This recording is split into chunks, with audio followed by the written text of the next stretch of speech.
What up, y'all? It's Rob Racing, and welcome back to a new video. In today's video, I'll be teaching you guys how to do the Grody Turismo Classic speed glitch in GTA 5 Online. Now, the first thing you want to do is make sure that you actually have the vehicle in question.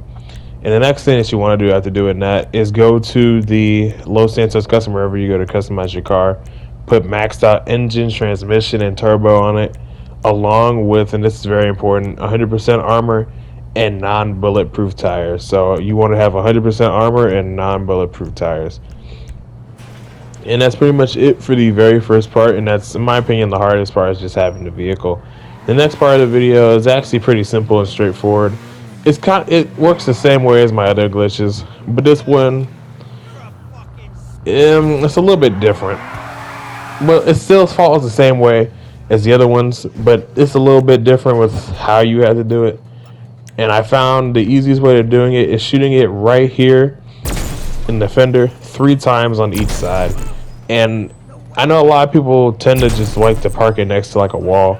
I like doing it with underneath the trailer just because it makes it to where the car doesn't flip over, and it also damages the car way less.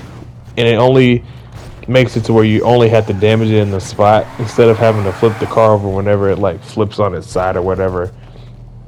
But like I said, shoot it right here on this side part of the fender 3 times on each side. And before you think that's the end, no, there's still one more step that you have to do. And you can still do it while it's next to the trailer, but I like to move away a little bit. And this is actually the last part of the glitch that you need to do. Shoot it with whatever gun, but you have to make sure that the car lowers itself 2 times. Now you see how it dropped a little bit right there, you'll notice once I reload, you'll see it drop again right there. You want to make sure you do that on both sides and just the rear, no front, just the rear part of the car. And you want to do it to where it does it twice on each side. So lower it down twice on each side, and that is literally it for the glitch.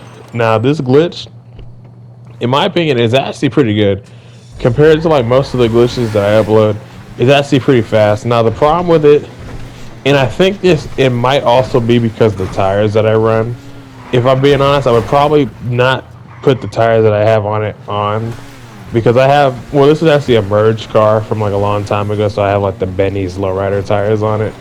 But I'm pretty sure with any normal set of like sport tires, or like the normal tires, it will grip way more. But my rear end is just really slidey, but the car is really fast. I was able to bury the needle at like 180 on the in-game speedometer. Now, I know a lot of people say like, you know, the speedometer in the game is not accurate. And that's actually pretty true, because I know a lot of people who do like the challenges, they'll do the speed glitch and like the needle will say like 200 something or like 180. And like the in-game, it says they're only doing like 160, 170. Now, I don't know if that's just as fast as the game allows for that specific vehicle type to read at. But, I mean, because if I'm being honest, whenever I do glitches like that too, they don't really read past a certain speed depending on the vehicle. And I don't know why it does that. That's just what I've noticed. But I've tested this car against like a car that actually does 170, which is the Banshee GTS, and this car is actually faster after a distance.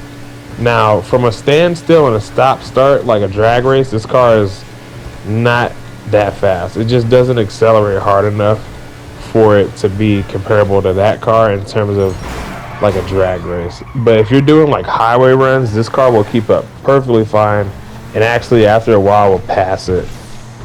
And I actually like that this glitch is really good with like certain cars. Now, like I said, I have no idea if the glitch works for every vehicle in the game, because every time I try it with certain cars, it works to varying degrees, but it doesn't work as well as like certain vehicles, like this one for example. Now, if I'm able to get like a street car to do it, then obviously, you know, it works, but with every car. But so far, it seems like it only works with various vehicles. and I can't get it to do it with like any of like the new vehicles that have came out. I guess it's just because the handling physics for the newer cars are different. So the certain older ones, especially ones that already had speed glitches in the past, will work better than the others. But I noticed that this one specifically is really fast. And as you saw like a second ago, it hit 180 at one point. Now obviously after a while, when the car gets too damaged, it's just not gonna do what it used to do, like full speed. Like it'll start, like the top speed will definitely start going down the more the car gets damaged. But it's still pretty fast. Like you see like 160, even with like mostly damage. But that's it for today. I hope you guys enjoyed the video. Comment down below if you liked it. I have some more videos coming out soon, pretty soon. But like I said, we're back to the normal schedule again. But that is it for today. I hope you guys have a great rest of your day. Follow my Instagram at Ron_Racer for more. And yeah, y'all take care. Enjoy the glitch. And thanks for watching. Peace out.